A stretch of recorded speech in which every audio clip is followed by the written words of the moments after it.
Hello, everyone, and welcome back to English for Beginners, the podcast, where learning English is easy, practical, and encouraging. I'm Jasmine, and I'm very happy to be here with you today. Hello, Jasmine, and hello to all our wonderful listeners around the world. It's great to be back with you again. I'm really looking forward to today's conversation. Me too, Mark. I'm feeling very energetic today, and I think that's because of our topic. How are you feeling? I'm feeling fantastic, thank you. The sun is shining, I have a warm cup of tea next to me, and I'm ready to talk and learn together. So now I'm curious, what is making you so energetic today? Well, today's topic is something that affects almost every English learner. It's not about grammar rules or difficult vocabulary. It's something that happens inside our minds. Inside our minds. That already sounds interesting. Is it something serious? Yes, it is serious, but it's also very common. Today, we are talking about the idea that we must be perfect before we speak English. Ah, perfection. That big, scary word. I know that problem very well. Exactly. So today's message is simple but powerful. You don't need to be perfect, you just need to start. I love that message. It sounds easy, but in reality, many learners struggle with it every day. That's true.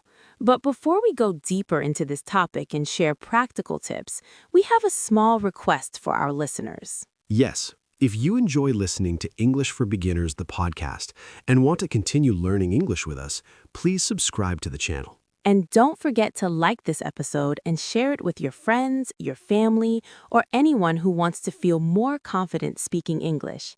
Your support really helps us. Thank you so much. Now, Jasmine, let's talk about starting. Why do you think so many people wait before they start speaking English? I think the biggest reason is fear. Many learners think, if I speak, I will make a mistake, and that's bad. Yes, the fear of making mistakes can be very strong. I remember feeling that way when I was learning a new language. We all feel that way at some point. But the problem is this: if you wait until your English is perfect, you will wait forever. That's very true. Perfection is an impossible goal. Even native speakers make mistakes every day. Exactly. Think about other skills in life.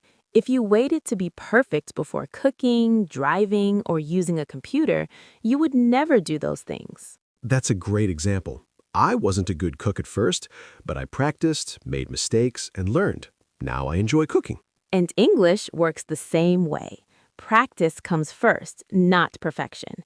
So now let's talk about how to practice in a realistic and effective way. Perfect. I'm ready to be a student today. What is the first tip? The first tip is about listening and watching. Many learners already do this, but they don't always do it in the best way. I like watching videos, so this sounds good already. That's great. I recommend watching short videos in English. Short videos like social media clips or short YouTube videos? Exactly. But there is one very important rule. You should use English subtitles, not subtitles in your own language. Ah, that's interesting. Why English subtitles? Because when you hear the sounds and see the word at the same time, your brain connects them. This helps you recognize words faster and more naturally. So my brain learns the sound and the spelling together. Yes, exactly. And because the videos are short, you can watch them more than once. Repetition without pressure. I like that. And if the video is something you enjoy, comedy, cooking, travel, or hobbies, it won't feel boring. That's a very important point. Learning should feel enjoyable, not stressful. Absolutely. Now let's move to the second tip, and this one is something you can do completely on your own. I like independent learning. What is it? It's called self-talk. Self-talk. You mean talking to myself? Yes, exactly. And don't worry, you don't have to talk loudly in public. That's good, because people might look at me strangely. You can do it quietly, at home, or even in your head. The idea is to describe what you are doing in English. Can you give an example? Of course. Imagine you are making breakfast. You can say, I am opening the fridge. I am taking the eggs. The pan is hot. Those are very simple sentences, but they describe real actions. Exactly. Try to do this for about 30 seconds. That sounds easy, but I know it can be challenging because you have to think quickly. Yes, and that's the point. It trains your brain to think in English instead of translating from your language. I can see how that would be very powerful. I am drinking my tea. It is hot. I am putting the cup down. Perfect. You're already doing it. And if you don't know a word, that's okay. I can check it later and learn it. Exactly. Self-talk helps you discover which words you actually need. That connects nicely to vocabulary learning, doesn't it? Yes, it does. And that brings us to the third tip. Learn useful expressions, not random words. That's interesting. What do you mean by random words? Sometimes learners memorize long lists of words they never use, like very specific tools or technical items. Yes, I've done that. I learned words I never say in real life. Instead, pay attention to the things you say every day in your own language. So, everyday thoughts and expressions. Exactly. If you often say, I'm tired or I need a break, those are the phrases you should learn in English. That makes sense because I will actually use them. You can write them in a notebook or save them on your phone. This makes your English immediately useful. I like that idea. Immediate usefulness. Now, let's move to the fourth tip, which helps you feel more confident when speaking. I'm listening carefully. Use sentence frames or simple sentence starters and practice them in different ways. Can you give an example? Sure. Take a frame like I usually. You can say, I usually wake up early. I usually drink coffee. I usually study English at night. I see. One structure, many sentences. Exactly. You are practicing grammar naturally without thinking too much about rules.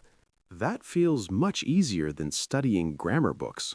You can also use frames like I like to or I'm going to. I'm going to practice English. I like that one. Me too. These frames help you speak faster and with more confidence. So now we've watched videos, talked to ourselves, learned useful expressions, and practiced sentence frames. Is there one more tip? Yes, the final tip is very important, and it's physical in a way. Physical? That sounds interesting. It's about reading out loud. Ah, using my voice. Yes, choose any English text and read it out loud for 5 to 10 minutes without stopping. Without stopping? Even if I make a mistake? Yes, keep going. The goal is flow, not perfection. I understand. If I stop, I start judging myself. Exactly.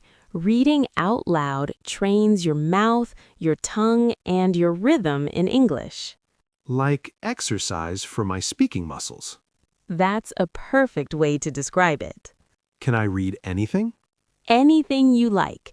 Articles, simple stories, or even this podcast transcript. That's a great idea.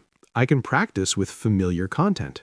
Yes, and over time, you will feel more comfortable hearing your own voice in English. That's important. My English voice should feel normal, not strange. Exactly. Now, Mark, do you notice something about all these tips? Yes, none of them require a classroom or a teacher. That's right. You can do all of them at home at your own pace. Even in pajamas.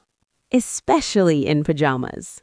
I love that. The key idea is action. Passive learning is okay, but active learning changes everything. Yes, you must use English even if it's messy. Even if it's wrong. Even if it's wrong. Mistakes mean you are learning. That's such an important message. English is not a test, it's a tool for communication. Exactly. So before we finish, let's quickly review today's tips. First, watch short videos with English subtitles. Second, practice self-talk for at least 30 seconds. Third, learn expressions you actually use in daily life.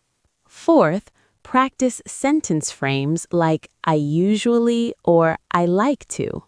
And finally, read out loud for 5 to 10 minutes without stopping. Perfect summary. Now we have a question for our listeners. Yes, which tip will you try first? Tell us in the comments. Making that choice is the first step. Just start. And don't forget to subscribe to English for Beginners, the podcast, so you don't miss future episodes. Thank you so much for listening. Believe in yourself. You can do this. See you next time. Happy learning. Bye, everyone.